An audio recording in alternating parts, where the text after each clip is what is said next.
Com o Henrique do Vale, direto da Flórida. E as ações dos bancos regionais dos Estados Unidos caíram ontem, lideradas por perdas acentuadas no First Republic Bank, já que as notícias de novos financiamentos não conseguiram amenizar os temores de um possível contágio bancário após o colapso do SVB Financial Group e do Signature Bank. A First Republic, com sede em São Francisco, conseguiu atender as demandas de retirada com a ajuda de financiamento adicional do JP Morgan Chase. O presidente dos Estados Unidos, Joe Biden, acabou prometendo fazer o que fosse necessário para enfrentar uma possível crise bancária. Apesar da injeção de dinheiro, houveram a saída de depósitos de grandes depositantes em pânico após a falência.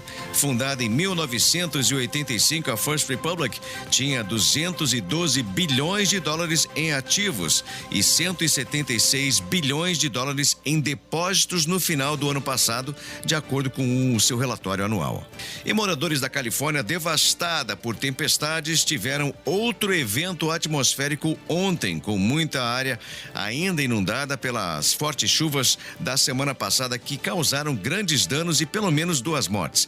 É o 11º evento fluvial a atingir o oeste dos Estados Unidos nesta temporada de inverno. Mais de 17 milhões de pessoas ainda estão sob vigilância de inundações na Califórnia e também no estado de Nevada, com totais de chuva de até 8 polegadas possíveis em partes do norte e centro da Califórnia. As autoridades da região estão pedindo aos moradores que monitorem as suas previsões e tomem medidas adequadas de proteção para permanecerem seguros. Você ouviu News Drops aqui na Rádio Bandeirantes. Você está ouvindo Rádio Bandeirantes Campinas, ZYK 569, FM faixa estendida 85,7 e AM 1170. E também Rádio Bandeirantes Ribeirão Preto, ZYK 640, FM faixa estendida 85,3. Rádio Bandeirantes, fechada com você, fechada com a verdade. Rádio Bandeirantes. Fechada com você. Fechada com a verdade. Bastidores do Poder. Na Rádio Bandeirantes. Oferecimento. Recap, Sindicato dos Postos de Combustíveis de Campinas e Região. Acesse recap.org.br. Muito bom dia para você que está ligado aqui na Rádio Bandeirantes de Campinas. Está começando o Bastidores do Poder nesta terça-feira, dia 14 de março de 2023. E o Bastidores do Poder é uma produção do Departamento de Jornalismo da Band+. Eu, Rose Guglielminetti, e o Edmilson Siqueira somos os apresentadores e produtores deste programa. E o Edmilson já está aqui comigo. Bom dia, Edmilson. Bom dia, Rose. Bom dia, ouvintes do Bastidores do Poder. Bom dia. Bom, gente, na mesa de som nós temos o Danilo Capucci, na Central Técnica eu tenho o Lucas Pessoa e o Gil Kleber. E você pode acompanhar o programa acessando o site bandmulti.com.br ou ainda pelos aplicativos Band Rádios ou Rádio Bandeirantes de Campinas, pelo youtube.com/Rádio Bandeirantes de Campinas ou ainda pelo facebook.com/RB Campinas 857. Mas o que eu mais gosto aqui, o que o Edmilson também gosta, é da tua participação. Então, mande a tua mensagem de texto ou de áudio, no máximo 40 segundos, se identificando, por favor, para o 971021493, 971021493, para que nós possamos fazer esse programa juntos. Afinal de contas, 1h30 de programa passa rápido para a gente, mas a gente precisa ter aí bastante assunto e as informações e a ajuda de vocês. Bom, nós vamos começar com uma notícia quentíssima, né, que acabou de cair agora aqui nas redes sociais, que o Tribunal de Justiça de São Paulo derrubou ontem, né, uma liminar que foi dada ontem à noite e liberou o leilão do Rodoanel Norte, marcado para hoje às 14 horas. A decisão foi tomada pelo presidente do TJ Paulista, Ricardo Anaf, atendendo ao governo de São Paulo. A liminar ela foi concedida pela juíza Simone Gomes Rodrigues Casoretti, da 9ª Vara da Fazenda Pública. A liminar que havia suspendido ontem à noite o leilão. Agora saiu uma decisão liberando. O pregão, né, então, está marcado hoje, como eu disse, para as 14h. A construção pretende fechar o anel viário entre a Avenida Raimundo Pereira de Magalhães e a Via Dutra, passando pela Fernão Dias. A obra de 44 quilômetros foi originalmente licitada em 2013, quando 6 lotes foram divididos entre consórcios e empreiteiras. Após uma série de atrasos, o Estado rescindiu os contratos em 2018 e 2019. Agora, o governo aposta numa parceria público-privada para o término das obras e a operação do trecho norte. O governador de São Paulo destaca o investimento bilionário esperado e projeta a data de entrega da obra para 2026. E Tarcísio de Freitas diz estar confiante para a apresentação de competidores para o leilão. A gente está falando aí de praticamente 4 bi de investimentos. Leiloando o Rodoanel, a expectativa é que em 2026 a gente esteja com esse trecho norte do Rodoanel pronto. Eu tenho certeza que isso vai ser muito importante para toda a Grande São Paulo, para a região metropolitana. Isso vai eliminar uma série de problemas para a gente, principalmente no que diz respeito à mobilidade. Bom, a notícia da queda dessa liminar, liberando o leilão, foi comemorada pelo governador de São Paulo, que deve participar do leilão às 14 horas na B3. Ele, o Tarcísio, ele se notabilizou por comandar privatizações no Ministério da Infraestrutura de Jair Bolsonaro e ele deve replicar esse estilo de desestatização durante o seu mandato como governador. Ontem, em almoço promovido pelo LIDE, que é o Grupo de Líderes Empresariais, o governador anunciou a intenção de realizar mais 3 leilões de rodovias no ano que vem. Sobre a Sabesp, o Tarcísio de Freitas declarou que a privatização da empresa poderá também ocorrer no ano que vem e ressaltou que é falsa a ideia de que a água vai ficar mais cara com a medida. O grande medo que as pessoas têm é o seguinte: puxa, eu vou pagar mais caro pela conta de água. Isso é falso. Esse é o discurso que todo mundo faz. Mas observe que o grande patrimônio da Sabesp são os contratos de concessão com os grandes municípios. E a renovação desses contratos de concessão dentro dessa operação de capitalização tem um condão de reduzir as tarifas. A gente pode aplicar o upside que vai ser gerado nesse movimento na redução das tarifas. Tarcísio de Freitas afirmou ainda que tem conversado com o Tribunal de Contas do Estado para que a privatização da Sabesp transcorra sem problemas até o ano que vem. Edmilson, você sabe que essa história aí da Sabesp tem uma informação de que muitos dos contratos de concessão das cidades de fornecimento de água com a Sabesp estão para vencer. Então, a Sabesp vai ter que remodelar mesmo. E eu acho que o Tarcísio está aproveitando isso para poder privatizar a empresa. O mais importante nessa privatização aí é a questão da diminuição do preço da tarifa. Né? Isso é o mais importante. Se isso acontecer mesmo, vai ser uma vitória, não só do governo, mas da própria população, que vai pagar menos pela água. Né? E se o modelo de privatização der certo, né, vai ser aí uma arma a mais para os que querem, por exemplo, a privatização da Sanasa aqui em Campinas, certo? Que já é um assunto antigo. A gente sabe que há problemas aí para privatizar a Sanasa, ninguém quer, os homens públicos não querem, né?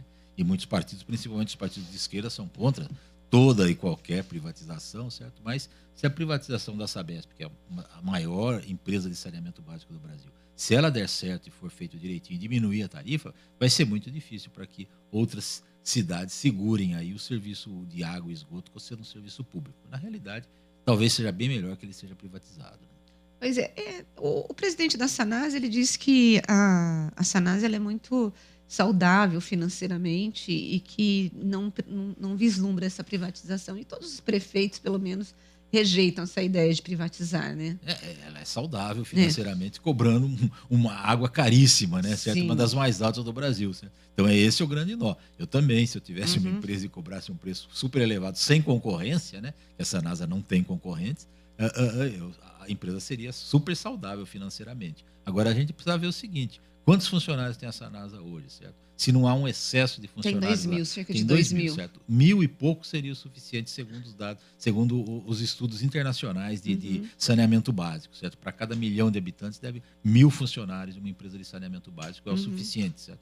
Agora, precisa modernizar, precisa deixar tudo informatizado, etc. e tal, para funcionar esse número aí. E também diminuir os custos, né? E a tarifa eu acho que eu acho que uma tarifa mais baixa seria ideal para o campineiro, porque realmente a tarifa da conta de água em Campinas É muito caro, Pois muito é, caro. pois é. Se diminuir...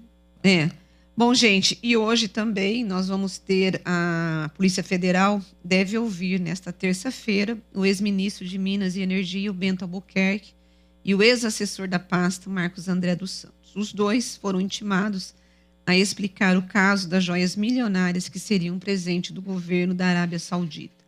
O episódio chamou atenção para o comportamento dos servidores na Receita no aeroporto de Cumbica, em Guarulhos. Eles resistiram à pressão e dizem que isso foi garantido pela estabilidade no cargo. Mais detalhes com o repórter da Band, o Juliano Dipp. Tentaram de tudo para liberar o estojo com joias avaliadas em 16 milhões e meio de reais, apreendido na bagagem de um assessor do então ministro de Minas e Energia, Bento Albuquerque. Na carteirada, ele argumentou que seria um presente para a primeira-dama Michele Bolsonaro. Mas não adiantou. As joias foram retidas pela Receita Federal. No fim do mandato, em dezembro do ano passado, o governo Bolsonaro fez nova pressão e o auditor da Receita resistiu. Estou falando com o supervisor deles aqui. A pessoa que eu gostaria de falar com ele falou que não está ciente do que se trata. Eu posso passar aqui para ele? Não posso falar no celular. Para a superintendente da Receita em São Paulo, Márcia Meng, a estabilidade no serviço público foi fundamental nesse caso. É aquele elemento que dá ao servidor público a segurança de que ele pode agir ali como Estado. Apesar de qualquer pressão que ele receba, qualquer carteirada eventual que ele receba de uma autoridade, ele vai continuar agindo dentro das suas precedências constitucionais. A estabilidade no serviço público é assegurada na Constituição Federal desde 1934. A reforma administrativa apresentada pelo governo Bolsonaro tentou acabar com isso, mas a medida não foi aprovada no Congresso. Quem critica a estabilidade afirma que ela desmotiva o trabalhador ou até mesmo torna o serviço público ineficiente.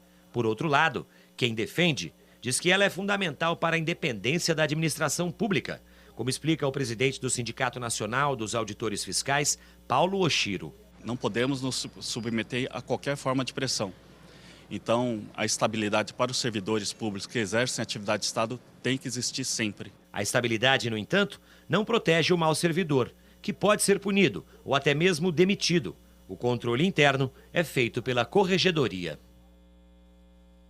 Bom, gente, Edmilson, e o presidente da República também, através da sua defesa, avisou a Polícia Federal que vai entregar ao Tribunal de Contas da União o conjunto, né, das joias masculinas de luxo que ele recebeu da Arábia Saudita e com isso eu entendo que ele pode estar querendo resolver pôr um ponto final nessa história das joias. Vai ser difícil, né? Vai ser muito difícil colocar um ponto final. Só voltando um pouquinho nessa história da estabilidade que garantiu que o servidor não entregasse as joias, eu acho que o que garantiu que o servidor não entregasse as joias foi a honestidade dele, certo? Eu acho que para uma pessoa ser honesta, ela não depende de estabilidade no emprego, basta ser honesta e pronto, não seguiu a lei. Se escuta o servidor falando, eu não posso falar ao celular, é uma ordem que tem lá de dentro mesmo, certo? Faz parte talvez do estatuto ali do trabalho dele, ele não pode falar no telefone e não submeteu a carteirada, ele agiu honestamente. Ele é estável? É estável, mas eu não sei até que ponto, né, para ser honesto a pessoa precisa ser estável. Então, se ele não fosse estável, ele seria desonesto? É isso que estão falando? É muito difícil você acreditar num negócio desse, né? Então, vamos ver. Quanto à entrega de joias aí, se ele devolver todas as joias, etc e tal, ele não faz nada mais que obrigação, porque tem que devolver mesmo se ele não pagou imposto por elas e não é personalíssimo, certo? O presente lá. Então, ele tem que devolver. Vamos ver o que dá. Bom, gente, eu estou aqui com uma ouvinte, que ela é agente de saúde. Deixa eu ver se ela colocou o nome dela aqui. Só um minuto para eu poder ver que meu site, o meu tablet ficou sem conseguir movimentar. E o Danilo coloca a mão, aí ele já consegue resolver. Conseguiu ou não? Não, né? Conseguiu.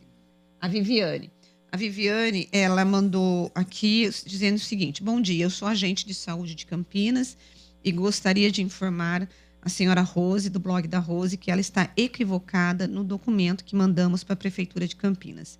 Estamos requerendo um incentivo financeiro que nos é de direito e não pagamento mensal.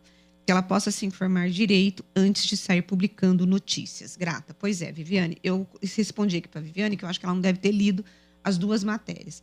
A primeira matéria que eu fiz ontem sobre essa história foi após uma conversa com o vereador Cecílio Santos, do PT, porque o Cecílio, a Guida e o Paulo Búfalo fizeram um requerimento pedindo informações para a Prefeitura de Campinas para o não pagamento em relação a um direito que os agentes de saúde têm, que é um adicional, eles chamam de adicional. E segundo o Cecílio, o que os agentes de saúde informaram para esses 3 vereadores é que esse adicional, a Prefeitura, ao invés de pagar para eles em forma de salário ou no final do ano, tipo um 14º salário, estava usando essa verba para poder comprar instrumentos de EPI. Ou seja, bota, luva, protetor solar. Isso está na primeira matéria, que eu não sei se a Viviane leu. Essa é a primeira matéria. Depois a Prefeitura respondeu, aí eu fiz uma segunda matéria em que a Prefeitura diz e nega que não esteja pagando essa verba adicional para os agentes de saúde. Segundo a Prefeitura, os agentes de saúde têm recebido salário, têm recebido esse adicional e a Prefeitura não está utilizando esse dinheiro para comprar os EPIs. Então, assim, os agentes de saúde e os vereadores falam uma coisa e a Prefeitura está respondendo outra. Então, Viviane, são essas 2 questões que estão lá. Então, a matéria não está equivocada, a matéria não está errada. Ao contrário, ela está informando que vocês estão requerendo, estão alegando que vocês não estão recebendo uma verba que é de direito de vocês e que, inclusive, a Prefeitura estaria utilizando essa verba para comprar EPI. E a Prefeitura dizendo que não está fazendo. No entanto, os 3 vereadores vão fazer um projeto de lei para poder tornar mais clara o uso desse dinheiro para o pagamento para os agentes de saúde. Pois é uma questão de sim ou não, né? Ou a Prefeitura está pagando e os agentes aí estão equivocados, ou os agentes não estão recebendo e a Prefeitura também está equivocada, está mentindo. Alguma coisa está, porque não existe a mesma verdade contraditória. E uma coisa é contraditória a outra. Ou a Prefeitura está pagando ou os agentes não estão recebendo. Vamos ver o que vai dar isso, porque alguma solução tem que ter isso, alguma resposta, né, coerente tem que ter essa questão aí. Pois é. Então, eu vou pedir para os agentes lerem as 2 matérias, a primeira e a segunda, e se alguém quiser falar comigo, é só entrar em contato comigo, gente, não tem problema. Porque a matéria eu fiz em cima do que o vereador Cecílio Santos, do PT, me falou, a primeira matéria, e a segunda é o outro lado da Prefeitura, ok? Só para vocês estarem aí cientes do que é a matéria. Bom, o Wagner está dizendo que muitos políticos, seja ele de esquerda, seja de direita e principalmente de esquerda, são contrários a toda e qualquer privatização. Afinal, onde vão encostar tanta gente que só vivem do erário público? São contra até mesmo a privatizar aquela rifa de frango assado que todo bar faz no final de semana. Eu estou sendo irônico, claro, mas é a verdade. Tudo que possa vir a tirar mordomias dos famosos encostados perturba muitos. Só espero que não fiquemos falando dessas joias também daqui a mais 500 anos. Não é salutar que esse país arraste mais essa corrente por tanto tempo. Assim não é possível. O Wagner aí reclamando, Edmilson. Tem razão, né? Tem razão. A questão da privatização aí, que poderia resolver alguns problemas do Brasil, ela não anda, né? Não andou nem no governo Bolsonaro, que era a favor, né? Você vê como o lobby é grande, né? No governo Lula não vai andar de jeito nenhum, muito pelo contrário. Talvez sejam criadas novas estatais por aí. Pois é isso. Bom, gente, Edmilson Siqueira. E a gente vai aqui continuar. Nós não vamos mais falar das joias, Wagner, apesar que eu acho que isso vai ainda levar um longo caminho pela frente, né, Edmilson? Sim. Não vai ter jeito, né? Essa novela vai se arrastar por muito tempo. Tem gente reclamando, aí eu li um artigo de uma pessoa que mais ou menos neutra nessa história da política, dizendo que a gente precisa parar de falar do Bolsonaro, né? Porque faz 3 meses, estamos indo para o 3º mês já do governo Lula, e o Bolsonaro continua dominando as manchetes. Só que dominando de modo negativo, né? Dificilmente sai alguma manchete positiva com relação ao Bolsonaro. Mas por quê? Porque ele deixou muitos rastros, né? E cada dia se descobre mais. Então, há muita coisa que está acontecendo no governo Lula, acho que é consequência do governo Bolsonaro, alguma coisa boa que ele está eliminando e algumas coisas ruins que o Lula está seguindo. Então, a gente vai continuar falando enquanto houver, como eu disse aí no programa, as digitais do Bolsonaro por aí, a gente vai ser obrigado a falar. Bom, e falando do Bolsonaro, ontem a Controladoria Geral da União, ela confirmou que autorizou o fim do sigilo do cartão de vacinação do ex-presidente. Com a decisão, cabe agora ao Ministério da Saúde informar a quem solicitar se constam ou não nos bancos de dados da pastas registros sobre imunização contra a Covid-19. Ou seja, então está liberado. Então, quem quiser vai poder pedir. Os veículos de comunicação já devem todos terem pedido, né? Claro, se ele tomou ou não vacina. Por quê? Porque quando começou esse debate, no começo do ano, houve um vazamento de um suposto cartão de vacina que apontou que o Bolsonaro teria tomado uma dose da vacina num determinado dia. Só que, naquele dia, e ele teria tomado aqui em São Paulo, mas naquele dia, Bolsonaro estava em Brasília. Então, o Tribunal de Contas da União está querendo que o Ministério da Saúde se responsabilize por essa informação para que não tenha nenhum problema na informação sair equivocada ou não, né, Edmilson? Pois é. O que muda nessa história, se surgir um cartão aí real, né, verdadeiro de vacinação do Bolsonaro, é que desmonta um discurso dele, que ele era contra a vacina, né? Certo? Ele falou que eu tenho liberdade, quem quiser tomar, que tome. Não, o fato da vacina não ser obrigatória, certo? Mas é uma questão de consciência das pessoas, né? De tomar para não transmitir a doença para os outros, né? Ficar imune, não pegar a doença e não transmitir para os outros também. Então vamos ver, é uma curiosidade que o mundo quer. E se aparecer um cartão aí verdadeiro que provando que o Bolsonaro se vacinou, também vai ser mais um dado negativo com relação a ele, já que ele era contra a vacina e disse que não tinha sido vacinado, que se tratou com aqueles remédios que não produziam efeito nenhum, certo? E sarou com isso. É aquele discurso que a gente enjoou de ouvir durante o governo dele com relação à Covid, que foi lamentável.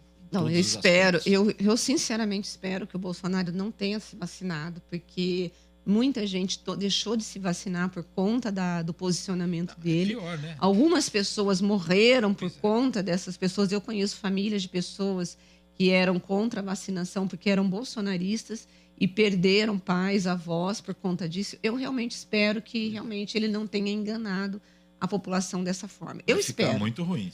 Eu espero que realmente ele não tenha tomado a vacina, que realmente ele acredite, que ele possa dizer assim, não, eu era contra e eu não tomei a vacina, né?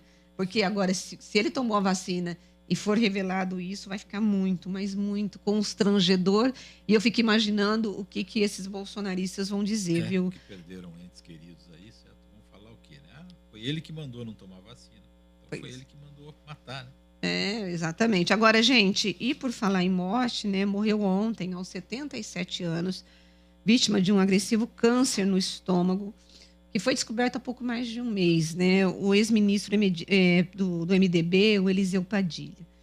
Ele era uma das 4 figuras-chave da Turma do Pudim, organizada no final do século passado pelo então presidente da Câmara de Deputados, Michel Temer. Padilha era quem inovou, mantendo sempre uma planilha atualizada com as intenções de votos de cada deputado e mudando por completo a forma de gerir o parlamento. Padilha deixa mulher, 6 filhos e 5 netos. Bom, ele participou do governo do MDB, do governo do PT, do governo da Dilma, do governo Temer. Estava sempre no poder. Conta pra gente um pouquinho quem foi esse Eliseu. O segredo dele era ser um grande articulador, né? Uhum. E articulador no Congresso brasileiro significa aquele que consegue agradar todo mundo. E você só consegue agradar todo mundo no Congresso tendo poder e tendo verbas ou tendo cargos, né? Ele foi ministro dos Transportes de 97 a 2001, no governo do FHC, certo? Um ministério poderosíssimo naquela época, mais poderoso do que atualmente, inclusive, certo? Com várias suspeitas de corrupção nesse ministério, mesmo no governo do Fernando Henrique Cardoso. Depois foi ministro-chefe da Secretaria de Aviação Civil em 2015, no governo de quem? De Dilma Rousseff, 2015, certo? Ou seja, ele saiu do governo do Fernando Henrique, foi para o... centrão, né? Na realidade, é um ministro, é um político típico do centrão, que joga em todas as posições da política, certo? E no governo Temer, que foi o golpista, segundo o PT, ele saiu do governo da Dilma e foi para o governo do Temer, certo? Foi ministro-chefe da Casa Civil, talvez o ministro mais importante ali, certo? Então, ele foi um habilíssimo negociador. Agora, só é negociador no Brasil quem tem poder e tem dinheiro e tem verba, certo? Então, foi por isso que ele foi um hábil negociador. Por isso que ele tinha a listinha, né, dos deputados. Sim, a né? lista dos deputados na mão. Quem fez muito isso foi o Eduardo Cunha também. O Eduardo Cunha sabia todo mundo quem ia votar, e você sabendo mais ou menos a tendência dos deputados, você pode chegar neles com a conversa certa, né, principalmente. Então, e fazer as contas sempre. Nós já temos aqui os votos suficientes, não precisamos precisamos desse. Então não adianta o cara berrar para ver se consegue alguma coisa. Ou seja, a tendência de votação, a lista de tendência, uma lista correta, né? Porque tem muitas listas por lá que são furadas.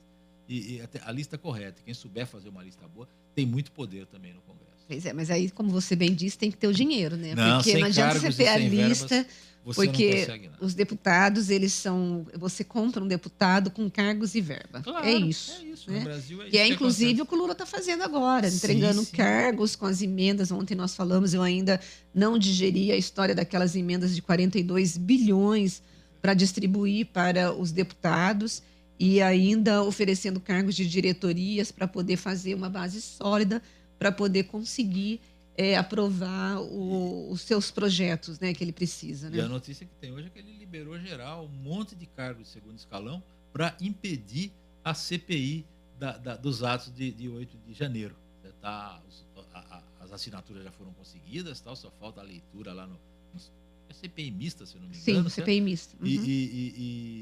E ele está tentando impedir do jeito, pedindo para que retirem as assinaturas para inviabilizar a CPI, porque ele não quer que tenha essa CPI de jeito nenhum, e a gente não sabe totalmente por quê, a gente desconfia por quê, mas não sabe por quê totalmente. E você desconfia certo? Por quê? Eu desconfio que tem gente do próprio governo Lula também envolvido, certo? Nesses atos que podem ser acusados de terem feito corpo mole, porque seria uma ótima propaganda para o governo Lula mostrar o radicalismo da turma do Bolsonaro, quebrando tudo, invadindo tudo para ele. Eles ficaram como terroristas e o Lula sai como herói nessa história. Pode ser por aí também que ele não queira que descubram essas coisas, mas ele está abrindo o poder, assim, dando um monte de cargo para deputados que quiserem retirar porque esse desejo dele, né, e ele se envolver pessoalmente, liberar esses cargos para poder impedir uma CPMI, é porque aquela história, né? A gente sabe como começa uma CPMI, mas a gente não sabe como ela termina.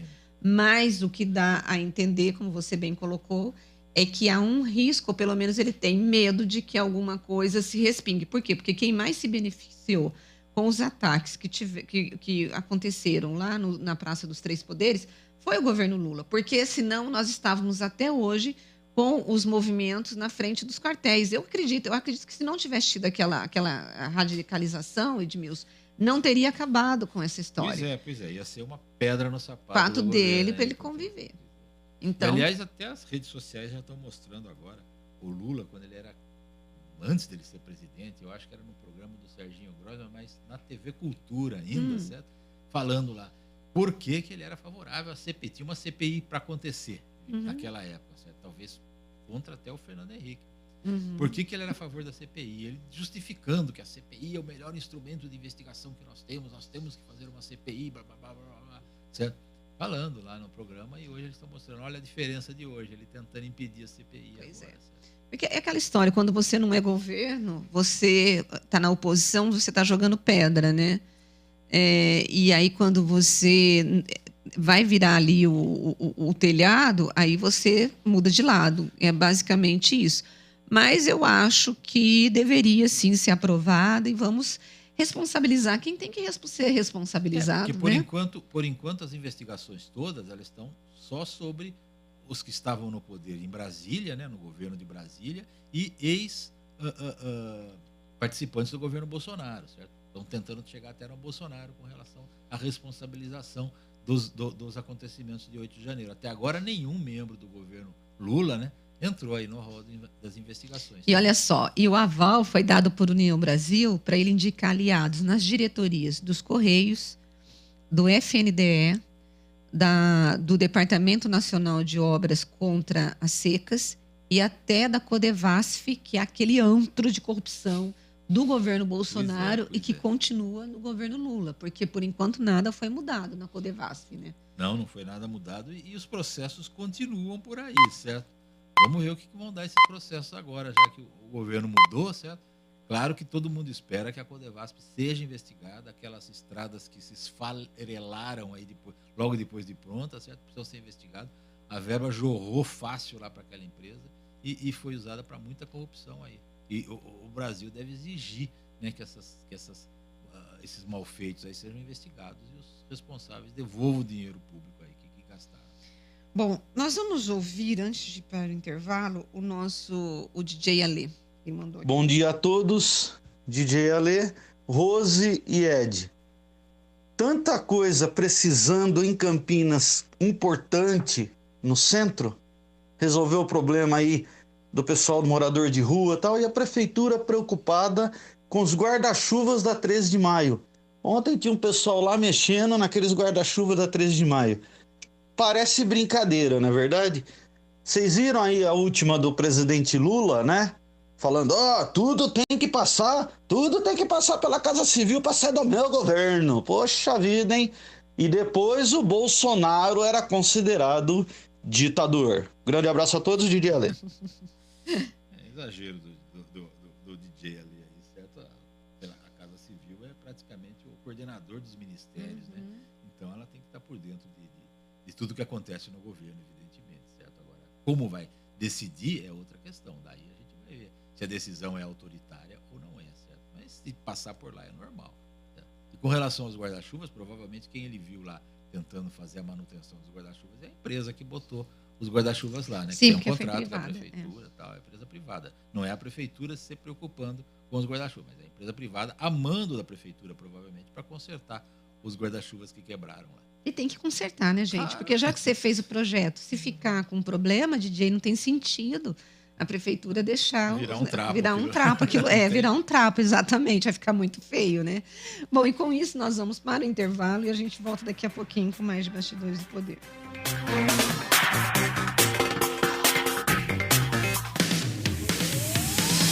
Bastidores do Poder, na Rádio Bandeirantes. Oferecimento. Recap, Sindicato dos Postos de Combustíveis de Campinas e Região. Acesse recap.org.br. Temporada 2023 de futebol na Rádio Bandeirantes. Campeonato Paulista com a melhor transmissão. Todos os jogos de Guarani e Ponte Preta com a melhor equipe esportiva do interior. Narração com emoção. Comentários com credibilidade. Um show de reportagens. Futebol é com a Rádio Bandeirantes. Apoio. Rocha Autopeças, sempre oferecendo peças de qualidade com preços justos. Seu Nissan Zero com as melhores taxas e condições você encontra na Nissan Daruge. Acesse nissandaruge.com.br. No trânsito, escolha a vida. Consumidor. Muitas vezes, a qualidade do combustível que você coloca no tanque do seu veículo pode ser tão diferente quanto o preço que você paga por ele. Por isso, procure abastecer em postos de sua confiança e exija sempre o cupom fiscal. É seu direito e a sua garantia. Recap, Sindicato dos Postos de Combustíveis de Campinas e Região. Acesse recap.org.br. Agora, notícias da hora com as notícias locais, nacionais e internacionais, direto da redação da Rádio Bandeirantes. A Sanasa informa que vai realizar a interligação de redes na região do bairro Cidade Singer, região sudoeste de Campinas, nesta quarta-feira, 15 de março. Este serviço é importante para melhorar ainda mais a segurança hídrica da região, além de prevenir interrupções emergenciais. Para executar a obra com segurança, será necessário interromper o fornecimento de água das 8 da manhã até às 5 da tarde. Por isso, a Sanasa recomenda aos moradores que consumam água de forma consciente. A empresa também lembra que imóveis que possuem caixa d'água obrigatória e reservação para ao menos 24 horas, que não se preocupem, porque não devem sentir os efeitos da interrupção. Já para aqueles que ainda não estão de acordo com a resolução, a Sanasa recomenda a reserva antecipada de água. Os bairros que terão o abastecimento interrompido são Cidade Singer e Jardim São João. Você ouviu Notícias da Hora, aqui na Rádio Bandeirantes. Rádio Bandeirantes. Fechada com você. Fechada com a verdade. Você está ouvindo Bastidores do Poder, na Rádio Bandeirantes. São 10 horas e 35 minutos, nós estamos de volta com Bastidores do Poder. E, bom, enfim, nós vamos aqui voltar com os nossos assuntos para discutir. Eu estava conversando com o Edmilson sobre doenças, né? Mas o nosso entrevistado já está aqui. Bom, quem nós vamos falar agora é o presidente da Coab, o Arli de Lara Romeu. Já está conosco. Arli, bom dia, bem-vindo ao Bastidores do Poder. Bom dia, Rose, bom dia, o Edmilson. Eu fico muito feliz de estar com vocês, ter a oportunidade de conversar um pouco aí sobre nossas atividades, né? O programa de vocês é muito ouvido, muito representativo aí em Campinas, viu? E eu acho importante a população saber o que nós estamos fazendo na nossa Coab, na Secretaria de Habitação. Bom, vamos começar então com a pergunta básica, né? Nós temos hoje um déficit de moradias aí, um pouco mais de 40 mil pessoas esperando por uma casa própria e poucos projetos, poucos não, a Coab acho que nunca fez, né, ali um projeto habitacional. E eu até me pergunto, por que a gente tem uma empresa de habitação que não constrói casas habitacionais, né, de moradia? O que a Coab ou a Secretaria de Habitação de Campinas estão fazendo para poder trabalhar ou resolver esse déficit habitacional na cidade? Olha, a questão habitacional é um problema seríssimo no nosso país como um todo, tá? E o município não consegue dar conta, resolver o problema habitacional, tá?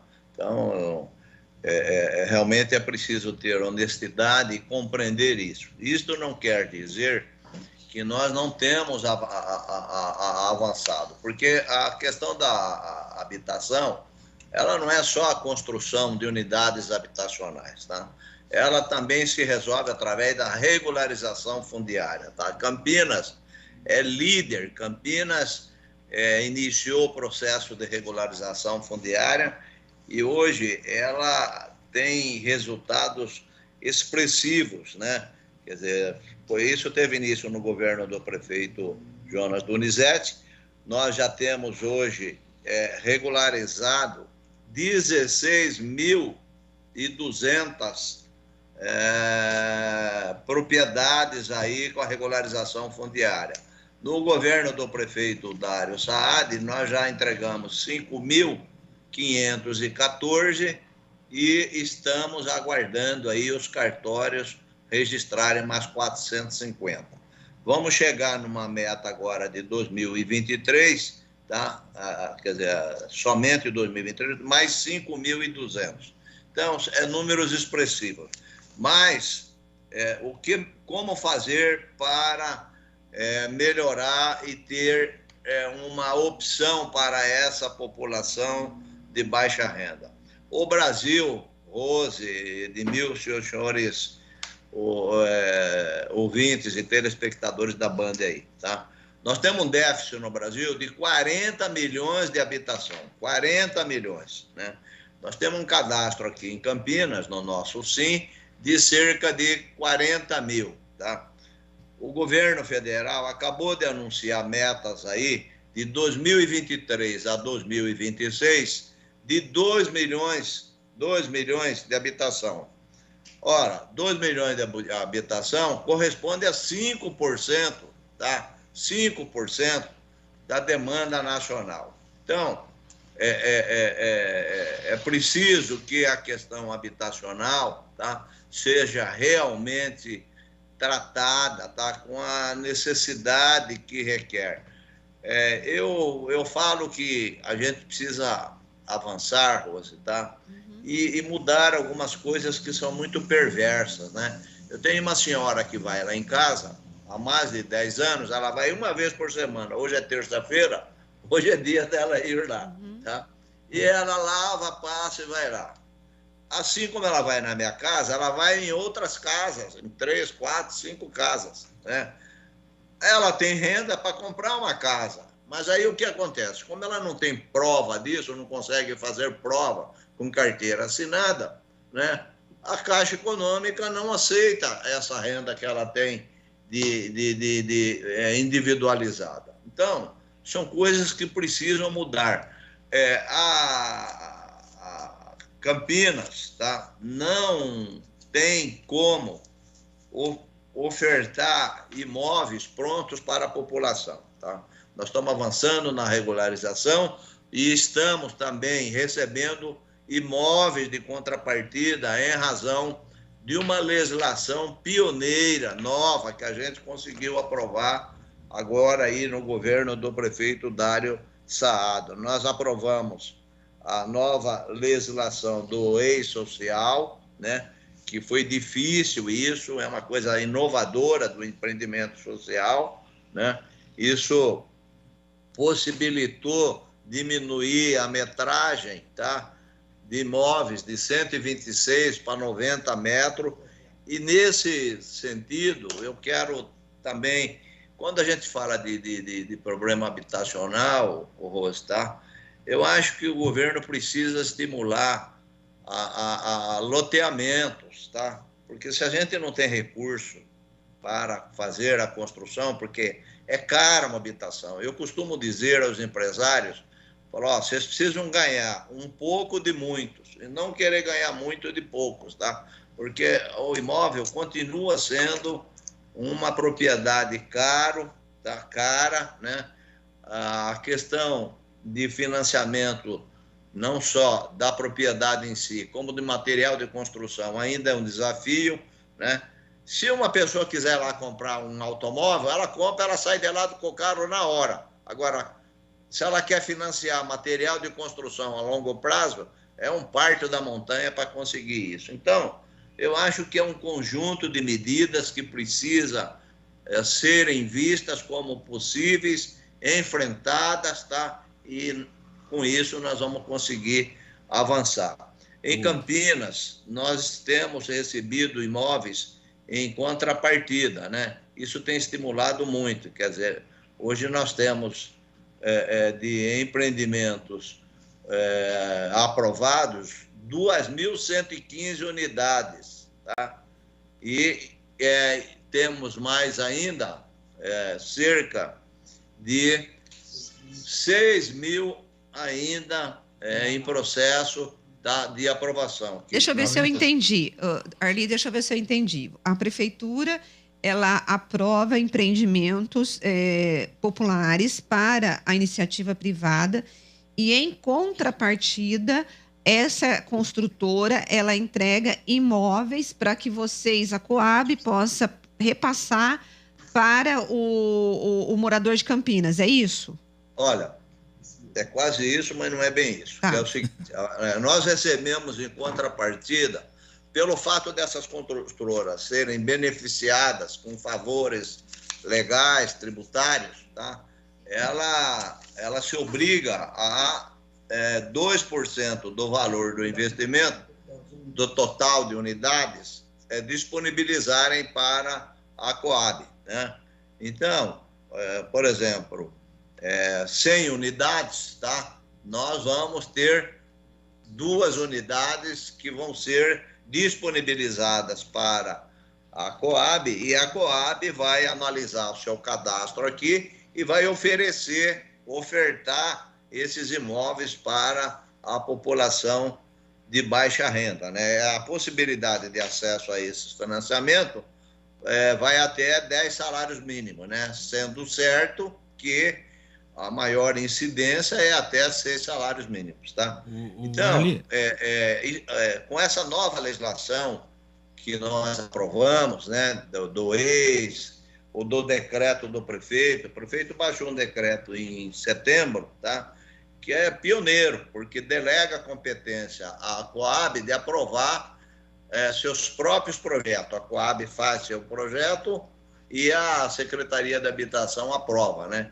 Isso foi um marco histórico, tá? E isso tem ensejado aí muita celeridade na aprovação desses projetos, né? Mas eu concordo que isso ainda é pouco e nós queremos avançar mais. Eu acredito que, no meu modo de ver, eu acho que a gente precisa ofertar terrenos, tá, para a população de baixa renda, que agora pode ser de 90 metros quadrados. Diminuiu de 126 metros para 90 metros. Eli, sobre essa oferta aí de lotes, em 2021, parece que havia uma avaliação da Coab em fazer um banco de áreas disponíveis no município. Foi para frente? esse projeto? Então, isso aí foi uma ideia, viu? Porque eu encontrava com amigos meus e eles falavam: Arley, eu quero comprar uma área em Campinas. Eu falei: mas eu não sou corretor, viu? Aí saiu a ideia de criar um banco de áreas, tá? Nós criamos isso, está no site da Coab.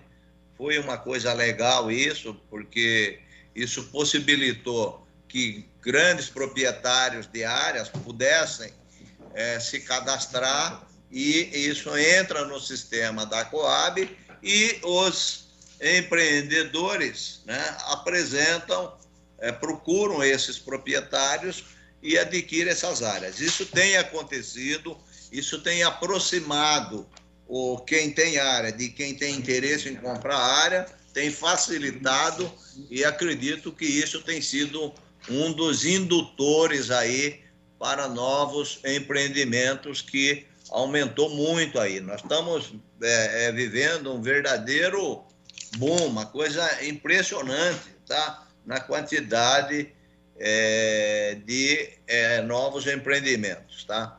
Nós temos hoje, aqui para serem aprovados, cerca de 1.500 lotes, tá? Que estão em processo de aprovação. Isso é histórico, isso é histórico. Agora, nós estamos aguardando, né, uma nova legislação, tá? O governo aprovou uma medida provisória, tá? Em que ela traça linhas gerais, tá? Mas está passando por um processo de avaliação no Congresso Nacional, tá? Mas eu acho que a gente precisa avançar, e eu acho que nessa reforma tributária, tá? No meu modo de ver, eu fui vereador e também vivenciei esse problema, e agora a minha experiência aqui na Coab tem me sensibilizado muito com a situação da população de baixa renda, tá? A gente ter um recurso destinado para a moradia popular, tá? Agora, Ali, você disse que uma das saídas, né, para poder diminuir o déficit é estimular a implantação de loteamentos, porque custa mais barato o lote, né, e permite que a população possa ir construindo devagar a sua habitação. Mas nós tivemos aqui na década de 60, de 70, um monte de loteamentos que foram aprovados em Campinas e que provavelmente devem, inclusive, fazer parte dessas aprovações aí de regularização de imóveis que vocês estão fazendo, fundiária. Por quê?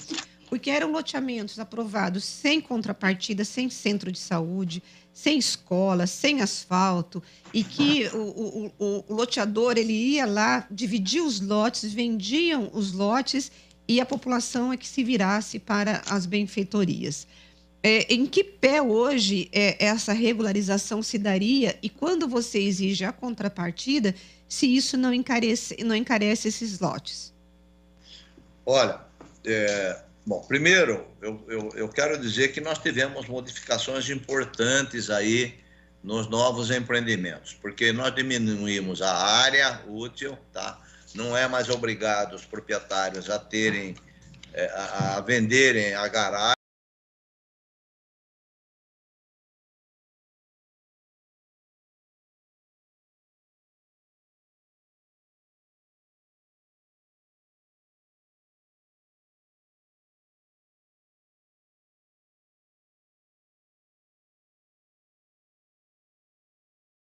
Isso dá para a gente utilizar essa área para ou vender ela, porque é uma área cara, tá certo? E com esse recurso adquirir áreas mais baratas aí para a população de baixa renda, tá? Ou até, se for o caso, lá mesmo construir. Isso se tiver, conseguir consenso e haver interesse aí do empresariado aí na construção de moradias populares. Mas, enfim, o problema tem solução, tá? É possível a gente avançar muito na questão habitacional, mas é uma cesta de coisas que o governo federal, estadual e municipal tem que fazer. Cada um tem que fazer sua parte. Eu conheci muito o BNH na década de 70, ficava lá na Praça Roosevelt, tá? Então, foi uma pena ter acabado com o BNH. Aí o que aconteceu? A moradia, essa para a população de baixa renda, caiu no colo dos municípios. Ficou totalmente no colo do município, porque a demanda é muito grande, né? A demanda é muito grande, a renda deles não comporta. Hoje um imóvel aí de 40, 50 metros está em torno de 150 mil reais, tá? É muito dinheiro, é muito dinheiro. Então, eu acho que nós devemos avançar nos loteamentos, tá? Loteamentos, que é mais barato. Tá, o Roberto Musicami, ele está inclusive perguntando para você, ele falou que antes existia o BNH, que é o que você acabou de falar, e a Coab não tem verba para construir. Do que vocês estão vivendo, então? Olha, primeiro que nós estamos avançando muito na regularização fundiária, tá? Isso é maravilhoso, isso, tá certo? Isso é maravilhoso, a questão da regularização fundiária, porque são famílias que esperam por isso há mais de 40, 50 anos. Nós temos realizado sonhos de famílias aí que há décadas aguardam isso. Então, eles recebem a escritura, a sua matrícula, aquilo é uma dádiva para eles, porque aí eles podem aumentar, eles têm a sua propriedade, enfim, isso tem uma experiência muito rica. Agora, nós queremos também avançar na oferta de imóveis. E como é que nós vamos conseguir isso aí? Nós vamos aguardar agora o governo do estado, o governo federal, adotar uma nova postura aí em relação às áreas que possam ser loteados com novos empreendimentos, e também vamos facilitar agora a venda das contrapartidas. Nesse momento, nós temos cerca de 20 imóveis, mais ou menos, que tá disponível para o cadastro nosso. O problema é que a maioria desses integrantes desse cadastro, né, não tem renda para adquirir, tá? Então, o preço do imóvel é caro, isso precisa baratear, e eu volto a falar, né? Eu acho que o ideal para a gente é ter várias opções, e uma delas é o loteamento de 90 metros quadrados, porque eles mesmos constroem, tá? Quantos núcleos surgiram, a própria população construindo, tá? Então, eu posso afirmar a vocês que há um novo avanço aí, tá? Muita coisa está melhorando, muita coisa está mudando, tá? E eu creio que essa tragédia que aconteceu agora aí no litoral norte, tá? É uma tragédia anunciada, tá? Em Campinas, graças a Deus, e graças à atitude que teve o governo municipal, tá? Nós tiramos 150 famílias da área de risco. Nós não perdemos uma vida em Campinas, tá? E por que isso aconteceu? Porque nós tivemos, tá, a coragem, o bom senso de retirar, de remover as famílias que estavam em situação de risco, tá? Não adianta você vai lá, constata o risco e não faz nada, tá? Então, essas famílias foram removidas, né? Atribuímos a ela o auxílio moradia, e com isso afastou o risco. É a situação ideal? Claro que não, tá? Agora, se o governo não ajudar, né, os municípios, tá, a tirar as famílias, né, da situação de risco, o ano que vem vai acontecer novas perdas, tá? Porque não adianta você constatar o risco e não fazer nada. Então, a questão habitacional, ela tem solução. Agora, é preciso que trate a situação respeitando a verdade dos fatos. E a verdade dos fatos é a baixa renda, facilitar, a Caixa tem que flexibilizar o financiamento e por aí vai. Orli, você disse aí que depende muito do governo e tal. Como é que foi o relacionamento com o governo que saiu, né? E se há uma esperança de que esse relacionamento melhore, se foi ruim anteriormente no governo Bolsonaro, pode melhorar agora, ou com o próprio governo estadual. Como é que está esse relacionamento? Porque as Coabs hoje continuam dependendo de verbas federais, de auxílios federais, aí, de projetos até federais e estaduais para tocar o barco, né? Como é que você espera que que o governo Lula do PT, encare essa situação da habitação em Campinas? Nós estamos muito esperançosos, tá? Porque esse problema é tão sério, tá? E essa desgraça que aconteceu aí no litoral norte, tá? Deu uma chacoalhada aí, tá certo? E o governo desapropriou áreas e está prometendo construir casas lá para essa população, tá? Então, eu acho, e o governo aí do novo governo federal aí, o governo do presidente Lula, já teve muita agilidade, porque soltou aí a medida provisória, tá?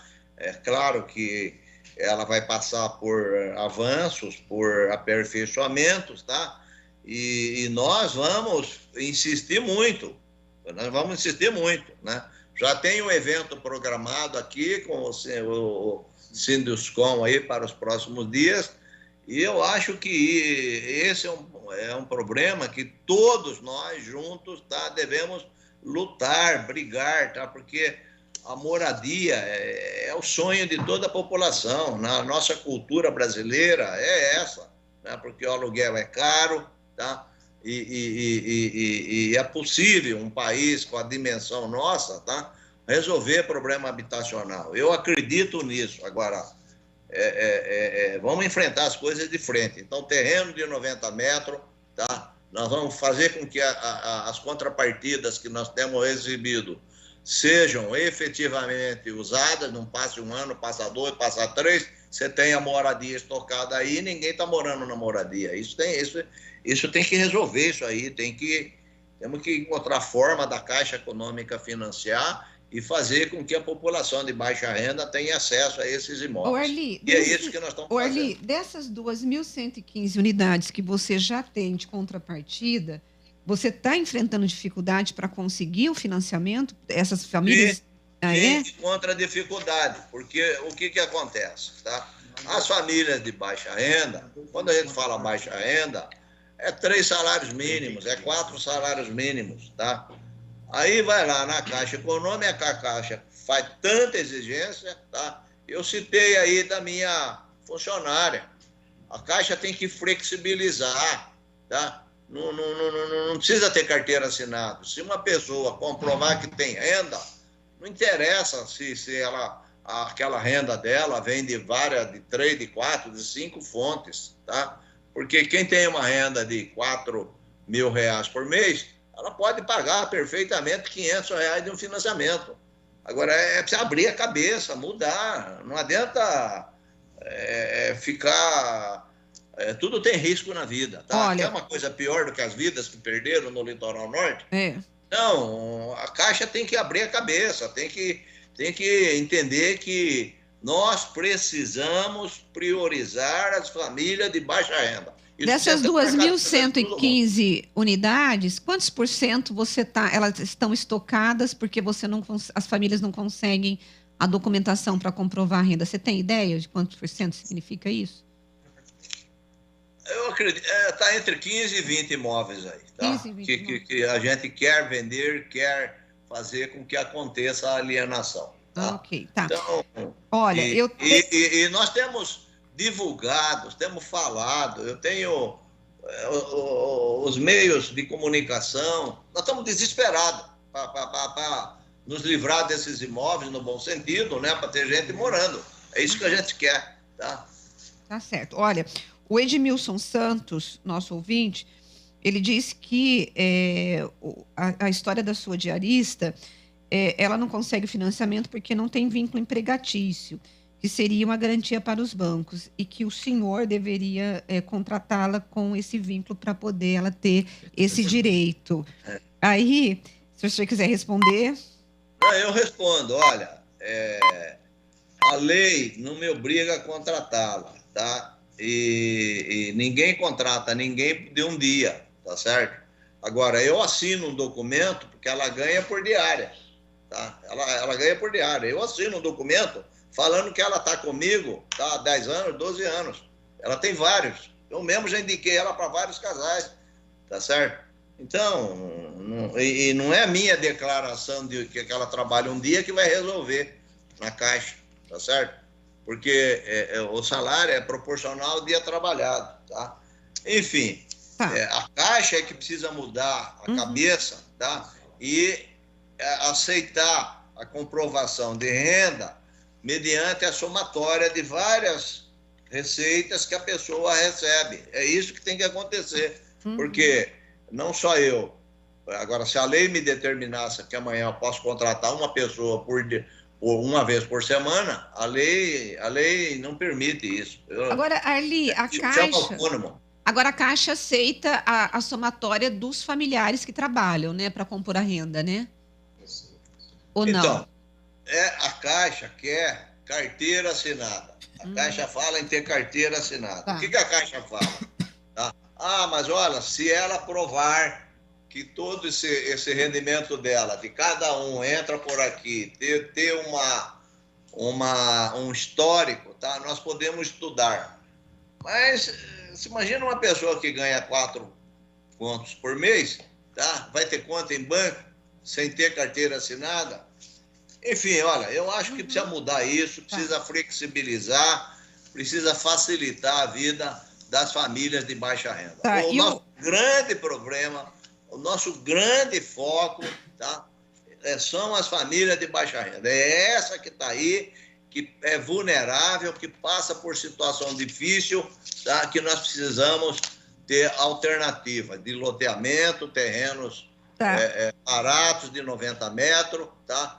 E material de construção, devia ter financiamento a longo prazo, material de construção, tá? E o juro ser jurinho muito barato. Eu falo para os proprietários, ganhem pouco de muitos, e não queiram ganhar muito de poucos. Tá, agora tem outro ouvinte aqui, o Wagner, dizendo que ele descobriu para que serve essa NASA, que é para regularizar áreas que um dia alguém veio, invadiu, e agora o poder público veio e disse, toma aqui agora o que você invadiu, que é seu. Ele está dizendo, é inacreditável. Essas áreas que você está regularizando são áreas ocupadas, mas também são loteamentos que foram aprovados de forma irregular? Olha, bom, tem 2 tipos de área. Tem a área particular. A área particular, o proprietário pede reintegração, tá? E as pessoas terminam negociando e pagando. As áreas públicas, tá? Agora nós temos uma nova legislação, tá? Que vai estimular a regularização dessas áreas públicas e nós já estamos regulamentando. Por exemplo, foi um avanço maravilhoso, porque muito dessas ocupações tinha coisas comerciais, as pessoas estavam explorando comercialmente, tá? E agora a Coab está chamando esses núcleos, essas famílias, nós vamos regularizar isso, tá? Vamos investir e as famílias vão pagar um pouco por isso, mas nós vamos colocar infraestrutura, rede de água, rede de esgoto, enfim, fazer o que tem que fazer, tá? E vamos avançar. E isso também vai permitir a regularização da atividade comercial, tá, nessas ocupações, que é muito comum. E isso vai trazer dinheiro para os cofres públicos. Era clandestino. E aí você regularizando traz dinheiro para os cofres públicos, porque você regulariza uma atividade comercial. Exatamente. Tá? É natural isso, é normal isso é o correto, tá? Porque os bens do povo têm dono. Nós não podemos falar que bem do povo não tem dono. Tem dono, como é que não tem dono? Tá? Então, houve um grande avanço nisso, tá? E é histórico isso aí, tá? Campinas sai na frente e, se Deus quiser, dentro de alguns anos nós vamos ter uma nova realidade com inclusão social aí. Tá certo. Isso demora. Bom, nós entrevistamos o Arli de Lara Romeu, presidente da Coab. Eu quero agradecê-lo pela sua presença aqui no Bastidores do Poder. Muito obrigada. Muito obrigado aí a Rose, ao Edmilson e a todos os ouvintes aí da Band, viu? Muito obrigado pela oportunidade de conversarmos e trazermos importantes informações aí, tá? Mas creiam, tá? Nós estamos determinados a avançar e nós temos batido recordes aí todo mês aí na entrega nossa. Obrigado, um abraço. Muito obrigada, viu? Bom, quem está conosco aqui já no estúdio é o Heitor Fredo, que traz notícias quentíssimas para os nossos ouvintes. Bom dia, Heitor. Bom dia, Rose, Edmilson. Bom dia a todos que acompanham o Bastidores do Poder. acontecer numa terça-feira com operação da Polícia Federal nas ruas das cidades da região. É a Operação Malta, no apoio da Polícia Federal com a Polícia Militar Rodoviária, que tenta combater o número alto de roubos de caminhões e roubos de cargas que acontece essa modalidade criminal, principalmente nas rodovias que cortam a região metropolitana de Campinas. Neste momento, Rose, estão sendo cumpridos 13 mandados de prisão e 8 de busca e apreensão nas cidades de Jundiaí e Jarinu.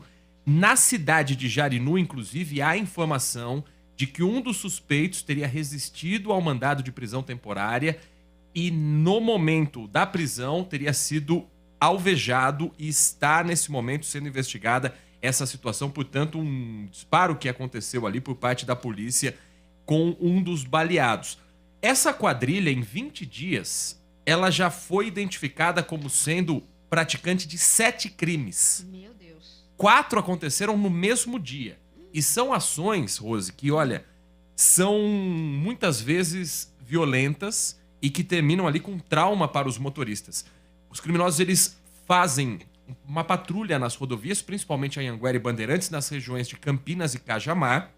E aí eles percebem o motorista de caminhão que para almoçar, o motorista que para no acostamento porque tem algum problema mecânico, fazem essa abordagem, sequestram o motorista que muitas vezes está viajando com a família, todos são mantidos reféns, e enquanto uma parte da quadrilha leva o caminhão e a carga para um destino, os motoristas são mantidos ali com armas na cabeça e obrigados a fazer Pix, transferindo o dinheiro da própria conta bancária. Meu Deus. Então levam o dinheiro da família Da dele. empresa também? E da empresa, a carga, o caminhão, enfim. Mas nesse momento são 13 os mandados de prisão que estão sendo cumpridos. A Polícia Federal, nesse momento, inclusive, numa entrevista coletiva, está trazendo mais detalhes sobre essa operação e a gente vai acompanhar ao longo do dia. Mas o foco, principalmente, são as ações que acontecem nas regiões de Campinas e também de Cajamar. E o alto índice de roubo de cargas acaba prejudicando a gente. Por quê? Porque o custo da mercadoria, o próprio empresário, ele já prevê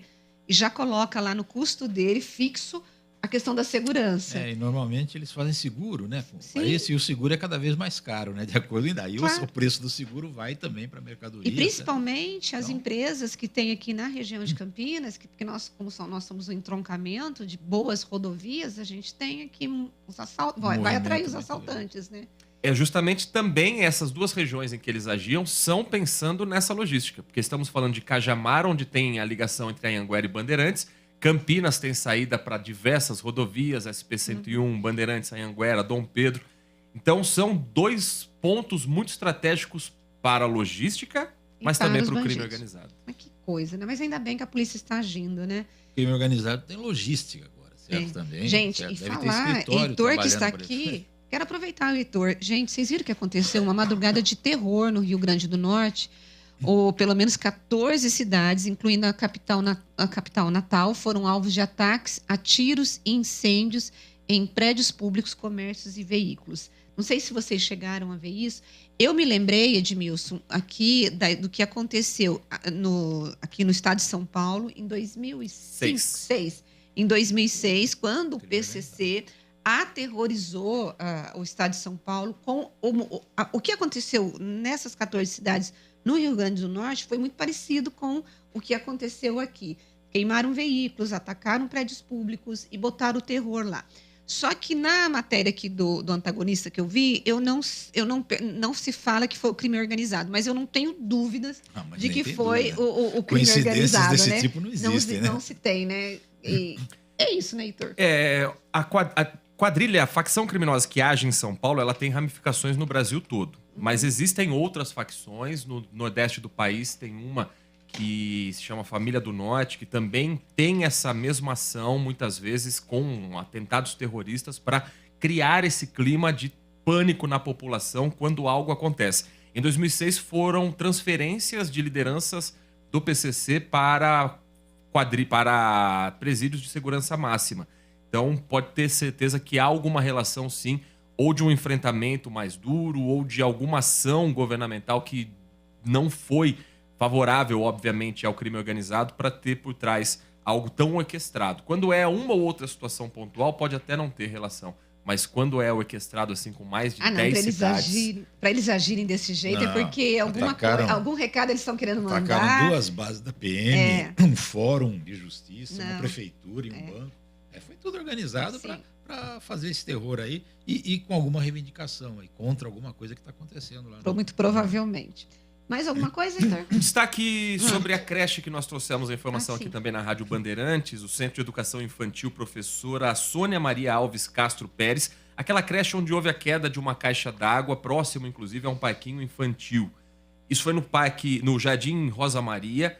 Hoje foram retomadas as aulas, mas não no mesmo prédio, e sim no prédio antigo que fica na Vila Aeroporto, onde até o fim do ano passado aconteciam as atividades. Fica a cerca de 800 metros do local e a prefeitura preparou uma volta das aulas escalonadas. Então hoje voltou o agrupamento 1, que é a criançada de até 1 ano e 5 meses. Amanhã voltam as crianças que têm entre 1 ano e 6 meses e 3 anos. E na quinta-feira voltam as aulas para as crianças entre 4 e 5 anos. A Secretaria de Educação diz que vai disponibilizar ônibus ou passe escolar para quem precise mudar a logística para levar a criança para esse prédio mais antigo. E a expectativa da reforma é um pouco mais longa. Somente no dia 15 de maio deve ser entregue a obra que estava dentro do prazo ainda para que a construtora fizesse as adequações sem que a prefeitura tivesse um custo adicional. A única coisa que eu falo que é uma vergonha, porque essa obra tá assim, eu consegui apurar que foi um erro de execução de projeto, apesar da prefeitura não admitir, ou seja, não fiscalizou, a construtora fez uma obra muito meia boca, porque nessa mesma creche foi a história lá construiu a porta menor, não conseguiu colocar o fogão, aí já houve um adiamento das aulas. Ou seja, é uma vergonha para a Prefeitura de Campinas, gente. Claro. Liberar uma obra como essa é vergonhoso. Se a caixa d'água caiu e não houve assim ação, uma tempestade violenta, um furacão ali na hora, qualquer coisa desse tipo, é porque houve algum erro, né? Exatamente. Ela não vai cair sozinha, sem motivo nenhum, se a obra tivesse sido bem feita. Então foi isso. Erro de projeto, provavelmente, certo? A prefeitura devia admitir, devia cobrar, né, da construtora. Acho que está cobrando, pelo menos, né? Sim, está cobrando. Que ela refaça a obra e a obra seja... Mas vocês sabem o que está acontecendo lá? Agora, os pais é que estão com medo de confiar a volta dos alunos para essa creche, porque eles não têm confiança na empresa. Eu teria medo se fossem pais de crianças pequenas, imagina. E aí a prefeitura vai ter que responder. A prefeitura precisa assumir isso daí, certo? Mandar fazer a obra, fiscalizar e garantir que a obra está dentro dos padrões de engenharia normalmente aceitos. Né? Há uma outra questão também de reposição de aulas, porque desde o dia 8 de março as atividades estão suspensas. A prefeitura diz que vai liberar para os pais um calendário para que as aulas sejam sim repostas. Tá certo. Heitor, muito obrigada pela tua participação e a gente volta a se ver aqui amanhã no Bastidores. Combinado, obrigada, viu? Uma boa terça-feira a todos. E nós vamos para o intervalo e voltamos com o Henrique do Vale para falar sobre os juros, bancos falidos e tudo mais.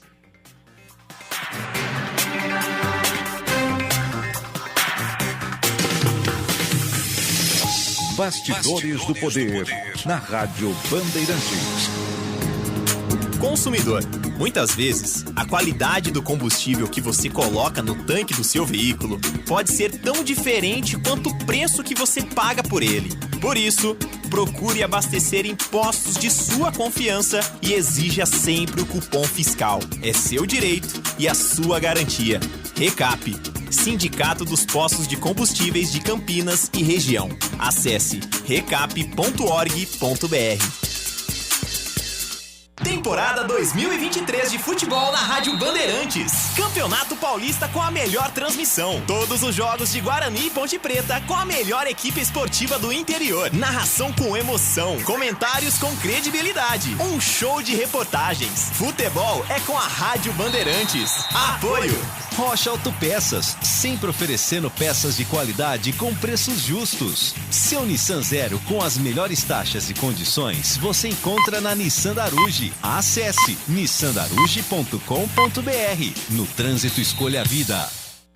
No ar, Campinas em ação. O distrito de Barão Geraldo está sendo cenário de reuniões que discutem o futuro Polo de Inovação e Desenvolvimento Sustentável, o PIDS de Campinas. Os encontros são importantes para tirar todas as dúvidas da população local, detalhando para os moradores como está a atual legislação do zoneamento da região. As reuniões também vão esclarecer o que poderá ou não ser feito no espaço futuramente e quais são as mudanças propostas. O Polo de Inovação e Desenvolvimento Sustentável de Campinas, o PIDS, está localizado em uma área de Barão Geraldo, onde já estão organizações e empresas voltadas para a ciência, tecnologia e inovação. E será mais uma ferramenta para o desenvolvimento sustentável e geração de emprego e renda na nossa cidade. Até agosto, deverão ser realizadas cerca de 15 reuniões com a comunidade para debater o projeto. O PIDS é da Prefeitura de Campinas. Agora, notícias da hora com as notícias locais, nacionais e internacionais, direto da redação da Rádio Bandeirantes. O Ministério da Saúde reforçou a importância de completar o ciclo vacinal contra a Covid-19. De acordo com a pasta, quem está com as doses atrasadas pode ir a qualquer momento a um posto de saúde, levando apenas o cartão de vacinação. No mês passado, o governo federal lançou o Movimento Nacional pela Vacinação, campanha que objetiva retomar o alto índice de cobertura vacinal no país. Nesta primeira etapa, está sendo aplicada a dose bivalente Pfizer, que está direcionada ao grupo prioritário de idosos acima de 70 anos, pessoas com imunossupressão, indígenas e quilombolas. Lembrando que na região de Campinas, idosos a partir de 60 anos já podem se vacinar. Para tomar a vacina bivalente da Pfizer contra a Covid-19, que previne contra as variantes mais perigosas do vírus, é necessário ter completado o ciclo vacinal de 4 doses, respeitando um intervalo de 4 meses desde a última dose recebida. Neste mês, o governo pretende ainda expandir a dose bivalente para toda a população acima dos 12 anos de idade. Você ouviu Notícias da Hora, aqui na Rádio Bandeirantes. Rádio Bandeirantes. Fechada com você. Fechada com a verdade. Você está ouvindo Bastidores do Poder, na Rádio Bandeirantes. São 11 horas e 17 minutos, nós estamos de volta com Bastidores do Poder e a gente vai direto com o Henrique do Vale. Bom dia, Henrique. Tudo bem com você? Graças a Deus, maravilha. Hoje, terça-feira, né? Um pouquinho melhor da minha gripe. Estava meio gripado essa semana, mas agora a voz está começando a voltar novamente. Mas, com certeza, você vai me perguntar como é que está a situação do mercado aqui nos Estados Unidos. A coisa está melhorando, vamos dizer assim, né? Justamente porque existe uma empresa aqui nos Estados Unidos que classifica o grau de crédito de cada banco. E por causa da falência do que nós acompanhamos nesse último final de semana, a Moody's Investors Service colocou 6 bancos aí em revisão de possível rebaixamento. O que acontece quando acontece esse tipo de coisa? Quando o banco recebe essa nova classificação, fica mais difícil da pessoa que, no caso, tem conta nesse banco, conseguir uma espécie de financiamento, né? Então, isso vai afetar, com certeza, esses 6 bancos. Nós tivemos ontem uma questão aí no mercado financeiro, todo mundo preocupado realmente, e mais uma vez o governo americano dizendo para não ficar preocupado nem nada.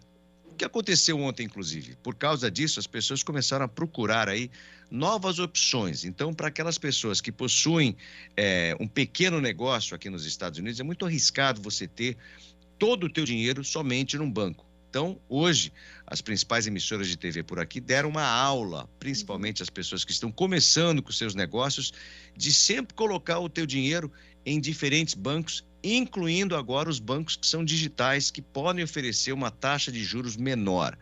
A pessoa me pergunta, será que você confia no banco digital? Se ele for credenciado e se ele tiver o seguro do governo, que chama-se FDIC, no caso, e ele tiver o seguro que pode cobrir a conta de cada um até $250 mil, não tem problema nenhum. Só que antes de você fazer qualquer abertura de conta em banco digital aqui nos Estados Unidos, especialmente você que tem dinheiro aí no Brasil, pode ser feito, não tem problema nenhum, mas é importante você primeiro analisar e ver se esse banco é legítimo para não cair novamente nesse problema aí de falência e tudo Henrique, tudo mais, né? Você tem conta em quantos bancos? 17. Eu tenho conta em 2 bancos. 2 bancos. Eu tenho conta em 2 bancos, né? Justamente por causa disso. Eu sempre tive medo de botar dinheiro sempre num banco só. Então, eu tenho no Wells Fargo, que é um banco tradicional aqui nos Estados Unidos, e também no Chase. Então, eu sempre divido as minhas contas, o meu dinheiro, nesses 2 bancos. Só que, na verdade, eu não chego nem perto desses caras que estão aí com o risco de perder o dinheiro, porque não tem dinheiro lá na conta, né? A diferença é essa, eu tenho conta no banco, mas não tenho dinheiro no banco. Tem uma conta vazia. Você ganha, você paga, né? Entra e sai, entra e sai, né? O dinheiro aqui em casa, ele entra e sai voando. Ele não fica nem um pouco aqui dentro de casa. Ele não gosta de me acompanhar e de repente ver uma televisãozinha, não. Ele chegou, ele já sai. Gosta do ambiente, então, assim. O que me chamou a atenção nessa crise toda dos Estados Unidos é o governo assumindo e chamando para si aí essa responsabilidade de tranquilizar o americano, dizendo que ninguém vai ficar sem perder o seu dinheiro que está guardado, né? Eu acho que isso fez com que a crise diminuísse, não a crise econômica, mas a preocupação do americano, né, Henrique? Não, com certeza. Porque o americano sempre tem essa coisa, ele sempre guarda o dinheiro dele, trabalha a vida inteira e põe o dinheirinho no banco. Então, ele tem essa confiança muito grande no banco. Ou seja, como eu expliquei ontem, quando o americano faz a assinatura de uma conta, ele praticamente fica a vida inteira naquela conta. Então, assim, eu tenho conta no Wells Fargo já, sei lá, 30 anos. Desde que eu entrei aqui nos Estados Unidos, tive conta no Bank of America, saí, aí abri agora com o Chase. Enfim, para ter sempre uma mobilidade, vamos dizer assim. Você precisa transferir um dinheiro para cá e tal. Aí, sei lá, eu sempre tenho pelo menos 2 contas. Mas é aquela história, o medo do americano de repente, de um dia para o outro, não ter mais o dinheiro na conta. Então, o governo americano ele é obrigado a tranquilizar esse tipo de coisa. E não fez mais do que obrigação, porque, na verdade, o banco tem esse seguro que é coberto pelo governo americano. Então, quando acontece esse tipo de coisa, a obrigação dele é assinar embaixo. Bom, Henrique, eu quero agradecer a tua participação aqui no Bastidores do Poder e a gente volta a se encontrar ainda essa semana. Beijo para você, uma excelente terça-feira. Para você também. Bom, gente, e ainda falando de economia, né, o presidente da associação que reúne os fabricantes de veículos, ele afirma que o maior problema do setor automotivo hoje é a alta de juros praticada no Brasil. Historicamente, a maior parte das vendas no país ocorre através de financiamentos. Mas essa lógica se inverteu nos últimos 2 anos e os parcelamentos caíram para menos da metade do total. Márcio de Lima Leite explica que isso não se sustenta a longo prazo e aumenta os problemas nas cidades com a circulação de veículos antigos, que são mais poluentes e suscetíveis a falhas mecânicas. Sobre os juros, esse é o problema mais grave que o setor tem enfrentado neste momento. Isso não se sustenta, é um sinal muito perigoso para o setor. É sinal que as pessoas não estão comprando o carro, a classe média não está trocando, e aí você tem efeitos muito sérios nisso. Você tem a frota nossa está envelhecida, veículo com mais de 12 anos de uso. Por quê? Pela falta de acesso a crédito. O presidente da Anfávia defendeu ainda a reforma tributária e a criação de uma cobrança única flexível. Segundo ele, o alto custo da indústria com impostos impossibilita a ampliação de investimentos em outros setores, como a tecnologia. No entanto, apesar de considerar as mudanças essenciais, ele defende que sejam consideradas as características de cada setor da economia. Questão de alíquota única. Isso é um tema que, a meu ver, precisa ter a flexibilidade. Uma Ferrari vai pagar o mesmo imposto de um carro popular, de um carro para a classe trabalhadora. É um tema que precisa ser melhor discutido, que precisa ser melhor debatido. O presidente da Anfávia comentou decisões da Europa e dos Estados Unidos que impuseram datas para o fim da produção de veículos movidos a combustíveis fósseis. Márcio de Lima Leite explica que lá isso ocorreu por falta de outras soluções menos poluentes como alternativa. Cenário diferente de que vive o Brasil. Por que isso aconteceu nessa velocidade, tem acontecido na Europa, nos Estados Unidos? Porque não há solução. Nós vamos chegar no elétrico. Agora, nós precisamos de ter essa velocidade sem subsídio, seria um preço impossível do consumidor médio adquirir esses veículos. Então, a nossa solução do etanol, do híbrido, ela acaba permitindo uma transição mais suave. Bom, a preferência dos Estados Unidos e de países europeus diante do fim da produção de carros movidos a combustíveis fósseis deverá se dar por carros elétricos, o que deve ser um pouco diferente aqui, né, Edmilson? Aqui nós temos a possibilidade de uma grande produção de etanol, por exemplo, que não é poluente, que é um combustível renovável, e a solução passa por aí, que é melhor até do que o carro elétrico em certo sentido, no sentido da poluição. Não estou falando de qualidade do motor, essa coisa toda, disso eu não entendo. Mas em termos de poluição, porque para você produzir eletricidade, se você não tem hidrelétricas, como tem no Brasil, por exemplo, na Europa, você vai usar o carvão, vai usar petróleo para fazer, daí você vai poluir do mesmo jeito. Olha, e ainda falando de economia, os prefeitos ontem se reuniram com o ministro da Fazenda e eles pediram mudanças na proposta da reforma tributária.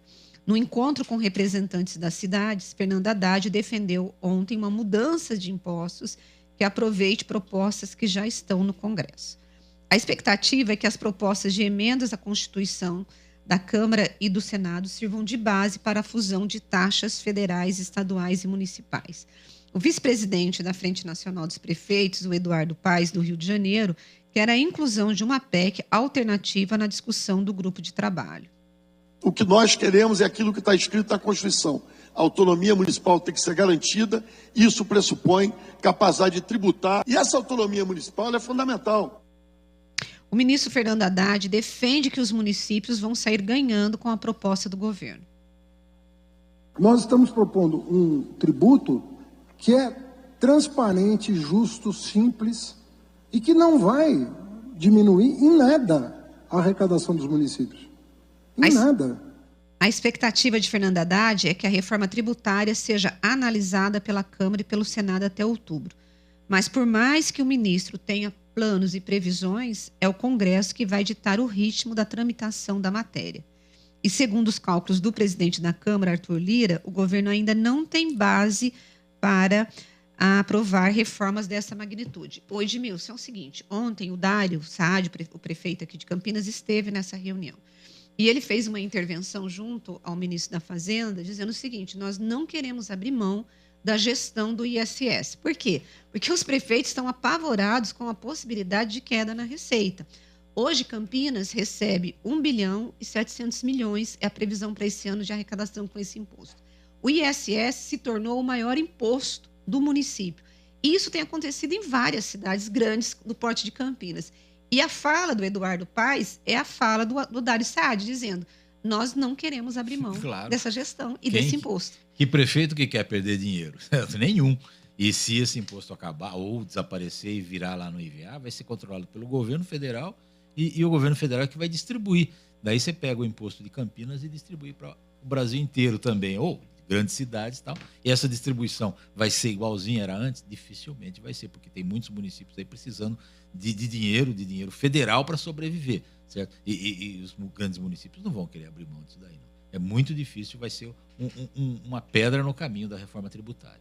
Gente, eu não consegui hoje dar contas dos ouvintes, tem muitos comentários, muita gente, eu não consegui ler, eu vou ler amanhã, vou pedir para os ouvintes mandarem de novo para mim amanhã a participação, para a gente poder ler, e a gente termina aqui o programa e voltamos amanhã com muito mais notícias políticas, entrevistas e comentários. Beijo, gente. Até amanhã, obrigado pela audiência.